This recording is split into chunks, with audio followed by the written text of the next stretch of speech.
Switzerland.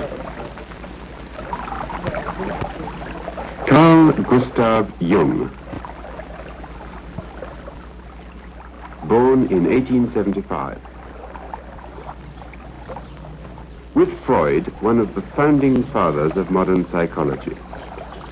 Still working at 84, he is the most honored living psychiatrist, and history will record him as one of the greatest physicians of all time.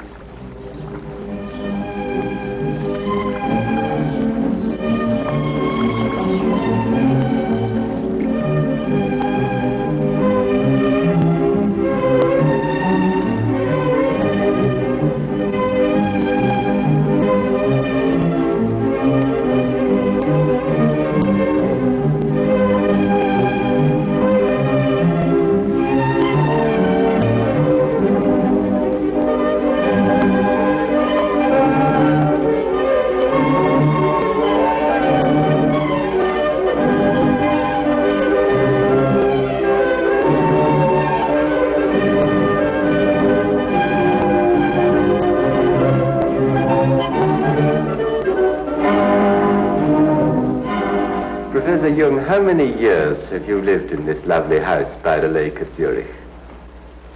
It's just about 50 years. Do you live here now just with your secretaries and your English housekeeper?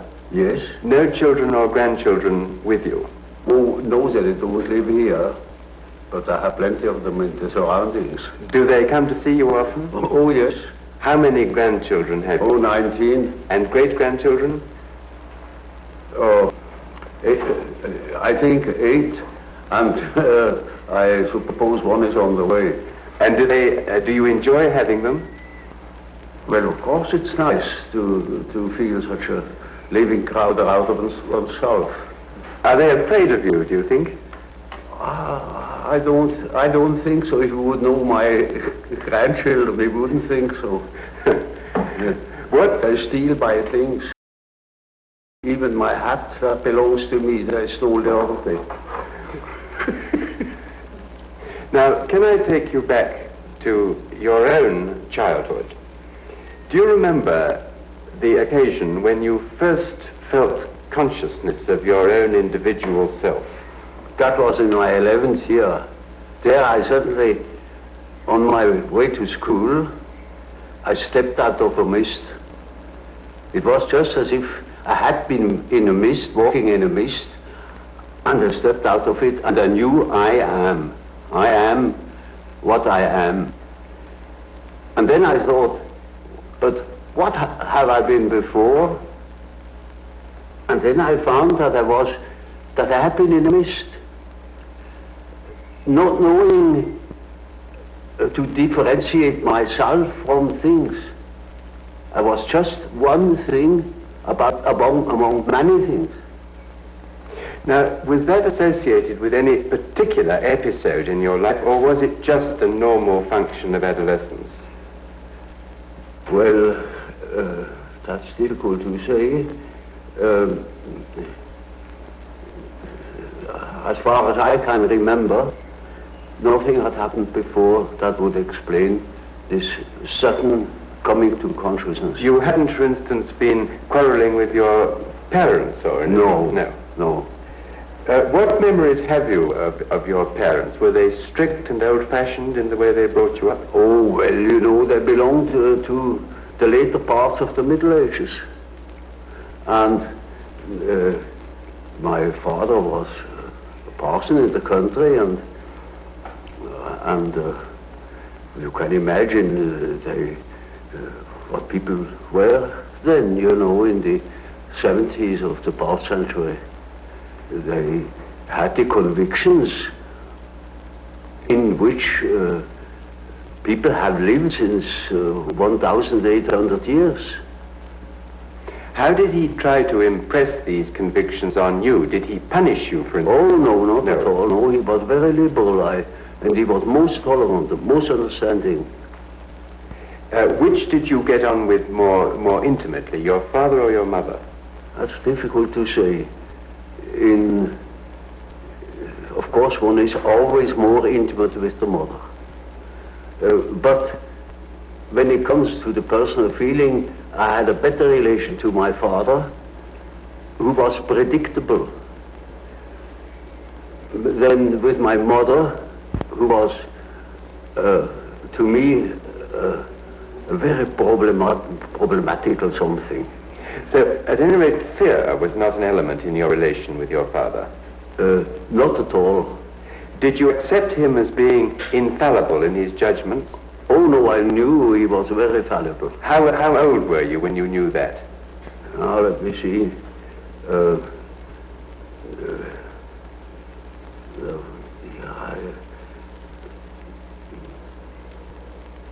Perhaps 11 or 12 years old. It was hanging together with the fact that I knew I was. And from then on, I saw that my father is different. Yes. So the moment of self-revelation was closely connected with realizing the fallibility of your parents. Yes, one could say so. Now, what I realized that I had fear of my mother, but not during the day. There she was quite known to me and predictable, but in the night I had fear of my mother. And can you remember why? Can you remember what that fear? I have not the slightest idea why. No. What about your school days now? Were you happy at school as a schoolboy? In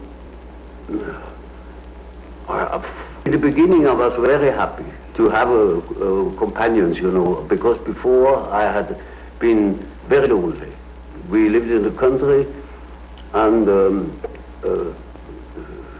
I had no brother and no sister. My sister was born very much later, when I was 9 years old. And so I was used to be alone, but I missed it. I missed company. And in school it was wonderful to have company. But soon, you know, in a country school, naturally, I was far ahead, and then I began to be bored. What sort of religious upbringing did your father give you? Oh, we were Swiss Reformed. And did he make you attend church regularly? Oh, well, that was quite natural. Yes. Everybody went to church on Sunday. And did you believe in God? Oh, yes. Do you now believe in God? Now? Difficult to answer. I know. I don't need to believe. I know. Well, now, turning to the next staging point in your life, what made you decide to become a doctor?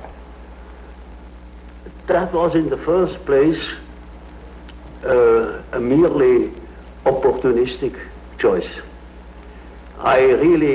Originally, I wanted to be an archaeologist, Assyriology, Egyptology, something of the sort. I hadn't the money. The study was too expensive. So my second love then belonged to nature, particularly zoology. When I began my studies, I inscribed in the so-called philosophical faculty 2, that means natural sciences. But then I soon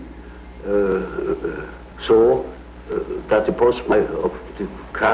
career that was before me would make a schoolmaster of me. I never thought I had any chance to get any further, because we had no money at all. And then I saw that didn't suit my expectations, you know. I didn't want to become a schoolmaster. Teaching was not just what I was looking for.